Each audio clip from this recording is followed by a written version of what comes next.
Hello YouTube.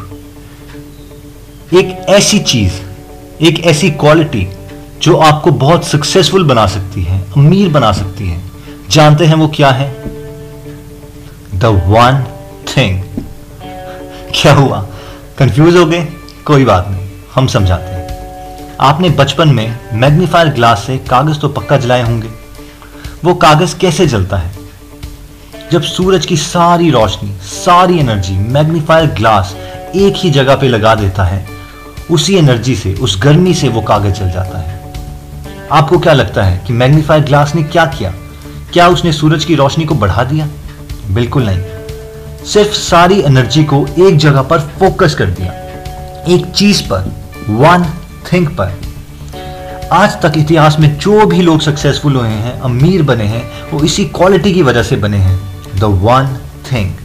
यानी जब तक हम एक सबसे ज्यादा इंपॉर्टेंट चीज जो हमारी लाइफ को चेंज कर सकती है, उस पर अपनी सारी एनर्जी नहीं लगा देते, तब तक हम लाइफ में कुछ अचीव नहीं कर सकते। आपको क्या लगता है, अगर ये मैग्नीफायर ग्लास नहीं होता तो क्या ये पेपर जल सकता था?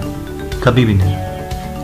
हम सबसे बड़ी गलती यही होती है कि हम मल्टीटास्किंग करना चाहते हैं, एक साथ सारी चीजें पाना चाहते हैं, सब में इंप्रूव होना चाहते हैं, और इसी कारण हम किसी में इंप्रूव नहीं हो पाते और यही रह जाते हैं जहां से हमने शुरुआत की थी।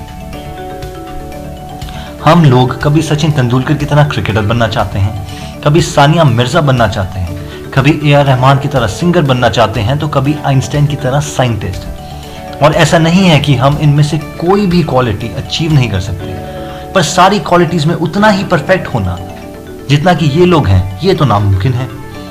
और हम मेहनत करके डिप्रेस हो जाते हैं कि हम किसी चीज के लायक नहीं हैं, जबकि कमी है फोकस की, उस सिर्फ एक गोल को करने की, जिससे हमारी लाइफ चेंज हो सकती है।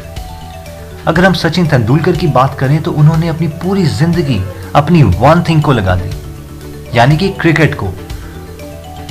उन्होंने क्रिकेट 11 साल से खेलना शुरू कर दिया था और रोज कम से कम 8 घंटे देते थे, यानी 10,000 घंटों से भी ज्यादा समय उन्होंने दिया है, इससे पहले कि वो अपना कोई कमाल दिखा पाते। ए.आर. रहमान ने भी पूरी जिंदगी म्यूजिक को दे दी, तभी तो वो ऑस्कर ले पाए। अब जरा सोचिए, अगर ए.आर. रहमान ने बचपन में आधा टाइम क्रिकेट खेला होता और आधा टाइम म्यूजिक को दिया होता, तो क्या उनका आज कोई नाम जानता? नहीं, शायद वो भी आज एक नॉर्मल सी नौकरी कर रहे होते। वैसे ही अगर सचिन तेंदुलकर रोज 4 घंटे म्यूजिक और 4 घंटे क्रिकेट को देते हैं, क्या आज सचिन तेंदुलकर वो महान सचिन तेंदुलकर बन पाते जिन्होंने हमें वर्ल्ड कप दिलवा दिया?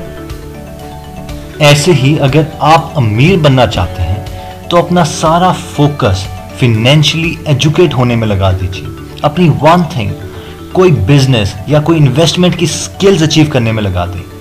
आप अमीर लोगों की वीडियोस देखिए, ऐसे फ्रेंड्स बनाएं जो अमीर हो या आपकी तरह अमीर बनना चाहते हो।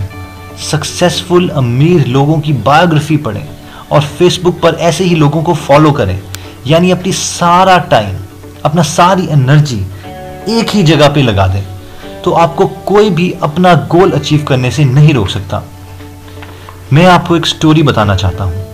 एक लड़की जो निमोनिया और स्कारलेट फीवर की वजह से अपंग हो गई थी। डॉक्टर्स ने बोला कि ये कभी चल नहीं पाएगी।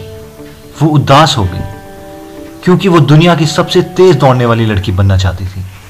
उसकी माँ ने उसे मोटिवेट किया और यकीन दिलवाया कि वो जो चाहे वो बन सकती है। धीरे धीरे उसने अपनी व्हील चेयर छोड़ दी और चलना शुरू किया। वो कई बार गिरी पर हिम्मत नहीं हारी। उसने अपनी सारी एनर्जी अपने एक सपने को पूरा करने के लिए लगा दी। जब वो चलने के लिए लायक हुई तो एक एड टेम्पल नाम के कोच से मिली। उसने कोच को अपना सपना बताया और कोच ने बोला कि अगर तुम सबसे तेज दौड़ने वाली लड़की बनना चाहती हो तो तुम्हें कोई नहीं रोक सकता और मैं भी तुम्हारी मदद करूंगा। वो धीरे धीरे दौड़ने लगी और कॉलेज रेस में पार्ट लेने लगी। हर बार हार जाती, फिर उठती, फिर दौड़ती, फिर हारती। एक समय ऐसा आया जब वो जीतने लगी। अब 1960 का ओलंपिक्स का टाइम था और एक और एथलीट लड़की जिसका नाम जू ठीन था, वो भी ओलंपिक्स में दौड़ रही थी और उसे आज तक कभी भी नहीं हराया गया था। पर इस अपंग लड़की जो कि पहले अपंग थी, उसने जू हीन को 100 मीटर रेस में हरा दिया, फिर 200 मीटर रेस में हरा दिया और फिर 400 मीटर की जो रिले रेस थी उसमें भी हरा दिया। वो 1 नहीं 2 नहीं 3 गोल्ड मेडल जीती। ये हिस्ट्री बन गई कि एक पंग लड़की जिसे डॉक्टर ने चलने से मना कर दिया था, वो दुनिया की सबसे तेज दौड़ने वाली लड़की बन गई। दोस्तों, ये सच्ची कहानी है और इस लड़की का नाम है विल्मा रुडोल्फ, जो 1960 ओलंपिक्स में अपना नाम लिखवा चुकी है। और ये सब हुआ है फोकस से, वन थिंग से। इसी तरह अगर आप भी कुछ अचीव करना चाहते हैं तो अपनी वन थिंग सिलेक्ट करें जिसमें आप अपना करियर बनाना चाहते हैं और अपनी पूरी एनर्जी उसमें लगा दें।